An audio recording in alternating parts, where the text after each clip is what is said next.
अखंडमंडलाकारं व्याप्तं येन चराचरं तत्पदं दर्शितं येन तस्मै श्रीगुरुवे नमः। अज्ञानान्धस्य लोकस्य ज्ञानाञ्जनशलाकया चक्षुरुन्मीलितं येन तस्मै श्रीगुरुवे नमः। अध्यात्म विश्व विज्ञान यूट्यूब चैनल के सभी प्रेमी पाठक, आचार्य, मित्र, गुरुजन और हमारे सभी व्यूअर्स, शेयरकर्ता, सब्सक्राइबर्स आदि सभी मित्रों का हम इस अंक में हार्दिक स्वागत समादर करते हैं। मित्रों, हम बातें तो बहुत करते हैं और ये भी कह देते हैं कि अकंप धारणा बैठे गया अद्वैत समाधि सो, लेकिन ये उस मुमुक्षु का अनुभव है। अनुभव उधार नहीं मिलते, अनुभव कहने से नहीं होते। अनुभव के लिए हमें क्रमशः उस स्थिति तक जाना पड़ता है। जैसे किसी को लाल किला देखना हो तो उसे दिल्ली जाना ही होगा। जब तक वो दिल्ली नहीं जाता तब तक उसके लिए चित्र, नक्शे आदि उस स्थान का स्थान दर्शन करा सकते हैं, प्रत्यक्ष अनुभव नहीं दे सकते। उसी तरह सर्वांग योग ये संपूर्ण स्वरूप का बोध देने वाला एक मार्ग है, एक दिशा है, एक लक्ष्य है। और इस लक्ष्य को पहुंचने के लिए हमें स्वयं उन सीढ़ियों को पार करते हुए उस स्थिति तक जाना होता है जिसे हम आत्मरूप कहते हैं। और आत्मरूप तक जाने के लिए हमें मैं संपूर्ण विश्व हूँ इसका अनुभव प्रत्यक्षतः लेना होता है। और अनुभव की शुरुआत इंद्रियों से होती है और इंद्रियां बलवान होती है। और इसीलिए भगवान श्री कृष्ण जी अर्जुन को सर्वप्रथम इंद्रियों को जीतने का निर्देश करते हैं। भगवान कहते हैं कि तू सबसे पहले इंद्रियों को जीत ले। तो क्या इंद्रियों को जीतना इतना सरल है, इतना आसान है? क्यों? क्योंकि हम भी एक पशु ही है, ये मनुष्य भी एक पशु ही है, जानवर है, ये जीव है।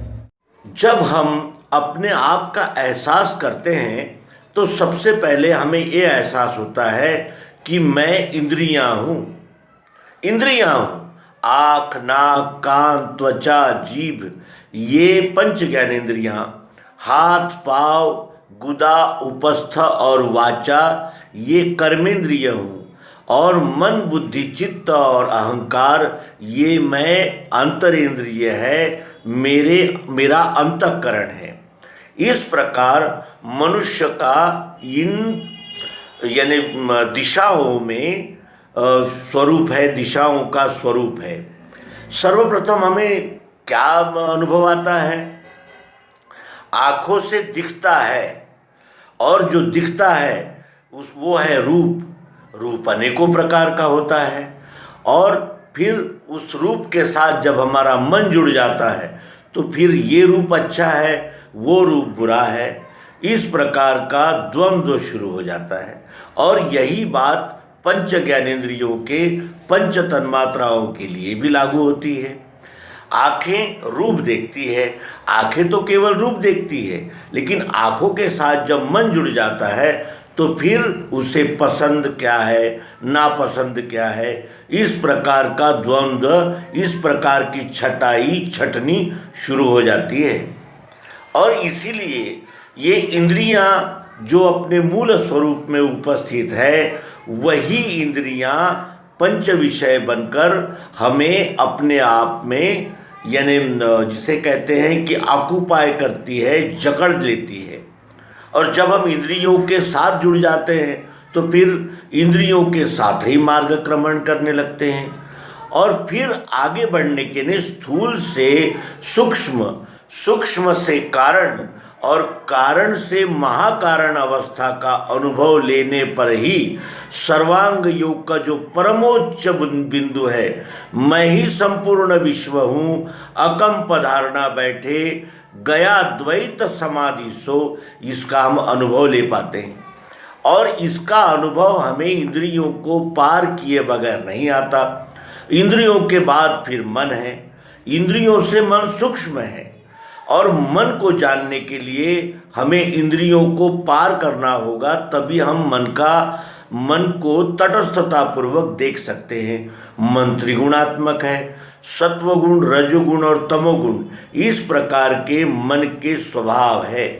और ये मन के 3 गुणों पर यानी जिसे कहते हैं उपस्थित होने पर, अधिष्ठित होने पर ही हमें बुद्धि का प्रकाश दिखने लगता है।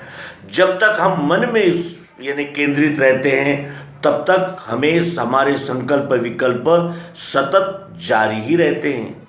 और इसका क्या कारण है? इसका कारण यह है कि मन ये संकल्प विकल्पात्मक रहने से ये हमें स्थिर नहीं होने देता, और इसीलिए बुद्धि के तल पर उपस्थित रहने के लिए सद्गुरु हमें निर्देश करते हैं। और बुद्धि के तल पर जाने के लिए मन के ऊपर यानी तीनों गुणों को साक्षी हुए बगैर हम बुद्धि में स्थित नहीं हो सकते। बुद्धि भी त्रिगुणात्मक होती है, सत्वगुणात्मक, रजोगुणात्मक और तमोगुणात्मक। जब तक हम बुद्धि की चलायमान अवस्था को अनुभव लेते रहेंगे, तब तक वो बुद्धि मन के पीछे पीछे चलती है और मन इंद्रियों के पीछे पीछे चलता है।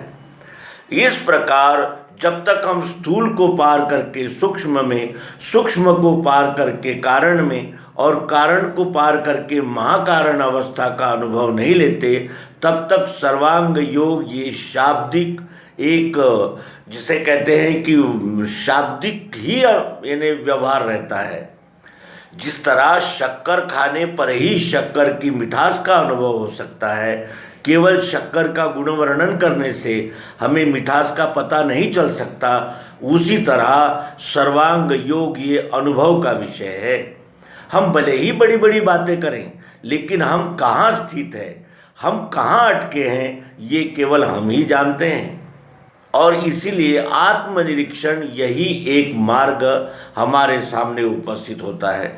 और आत्मनिरीक्षण करने के लिए हमें उस यानी निर्लेप निर्विकार ज्ञान की आवश्यकता होती है, जिस ज्ञान को पार किए बगैर, जिस ज्ञान को पाए बगैर हमें सर्वांग योग की जो परमोच्च उपलब्धि है, मैं ही संपूर्ण विश्व हूँ, अकंप धारणा बैठे गया द्वैत समाधि सो, इसका अनुभव नहीं आ सकता और द्वैत का निरसन भी नहीं हो सकता। और इसमें सहायता करने के लिए सद्गुरु के मार्गदर्शनानुसार हमें सर्वांग योग को प्राप्त करना ही होगा। और सर्वांग योग को प्राप्त करने के लिए जो हमारी इंद्रियां हैं, बाह्य इंद्रियां, अंतरेंद्रियां, ज्ञानेंद्रियां, कर्मेंद्रियां, इस प्रकार की जो स्टेप्स है, उस स्टेप से क्रमशः जानते हुए हमें सर्वांग योग को जानना होता है, सर्वांग योग का अनुभव लेना होता है। अनुभव ही श्रेष्ठ है। और आत्मनिरीक्षण, आत्म परीक्षण, और जिसे कहते हैं कि स्वाध्याय के बगैर हमें सर्वांग योग की प्राप्ति नहीं हो सकती।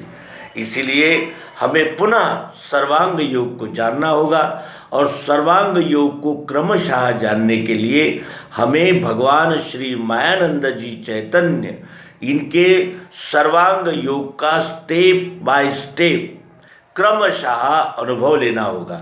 आइए हम पुनः सर्वांग योग मालिका प्रस्तुत करें, जिसको जानने पर ही इस जीव का द्वैत भ्रम निरसन हो जाता है और मैं केवल पशु ही हूँ, मैं केवल मनुष्य हूँ, मैं केवल नर हूँ, इस प्रकार की जो ये द्विविध मनस्थिति है, उससे हम पार हो सकते हैं।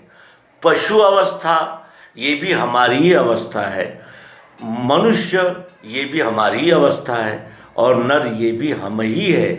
केवल हमें जिस तरह से हमारा ज्ञान उन्नत होता जाएगा, अनुभव के साथ हम जैसे जैसे एकाकार होते जाएंगे, उस तरह उस यानी अनुपात में हम इस स्टेज तक आते हैं कि मैं ही संपूर्ण विश्व हूँ।